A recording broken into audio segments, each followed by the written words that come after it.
పాలకులు ఎవ్వరున్నా సరే చేసే ఎదవ పనులు చేసేది గ్రౌండ్ లెవెల్లో ఉంటుంది. కానీ జగన్ ఉన్నప్పుడు ఆ వెధవ పనులన్నిటి జగన్కో లేకపోతే వైసీపీకి సంబంధించినటువంటి ఎమ్మెల్యేలకో ఎంపీకో ఆపాదించారు అమరావతిలో. నందిగం సురేష్ని దొంగగా చూపించారు, నందిగం సురేష్ దోచుకుంటున్నాడు అన్నారు. అక్కడ ఉన్నటువంటి రోడ్డులు తవ్వుకుపోతున్నారు, ఇసుక తవ్వుకుపోతున్నారు, లేకపోతే అక్కడ ఉన్నటువంటి మట్టి తవ్వుకుపోతున్నారు, అదంతా సురేష్ మనుషులు అని చెప్పారు అప్పట్లో జరిగినటువంటిది. ఆ తర్వాత నందిగం సురేష్ మీద అరెస్టులు, జైళ్ళు ఇవన్నీ. ఇప్పుడు మరి ఇవాళ కూడా మట్టి తవ్వుకుపోతున్నారు, ఇవాళ కూడా రాళ్ళు ఎత్తుకుపోతున్నారు, ఇవాళ కూడా రచ్చ నడుస్తుంది. మొన్న మధ్యన అడ్డుకునే ప్రయత్నం చేసినటువంటి సందర్భం చూసాం. ఇప్పుడు లారీలు ఇవన్నీ నిన్న పోలీసులు పట్టుకున్నారు.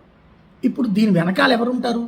ఇప్పుడు వైసీపీ వాడైతే ఉండడు కదా, అక్కడ నందిగం సురేష్ అయితే ఉండడు కదా, ఆడ మనుషులకైతే సాధ్యం కాదు కదా.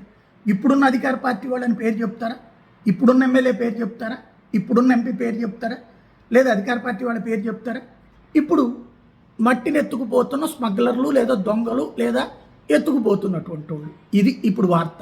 అంటే అప్పుడు జరిగితే డైరెక్ట్గా జగనే మట్టి ఎత్తుకుపోతున్నాడు, ఇసుక ఎత్తుకుపోతున్నాడు, లేకపోతే నందిగం సురేష్ ఎత్తుకుపోతుంటే జగన్ సపోర్ట్. ఇప్పుడు వచ్చేటప్పటికి వ్యక్తులు చేసిన తప్పు, వార్తల్లో వస్తున్న తేడా ఇది.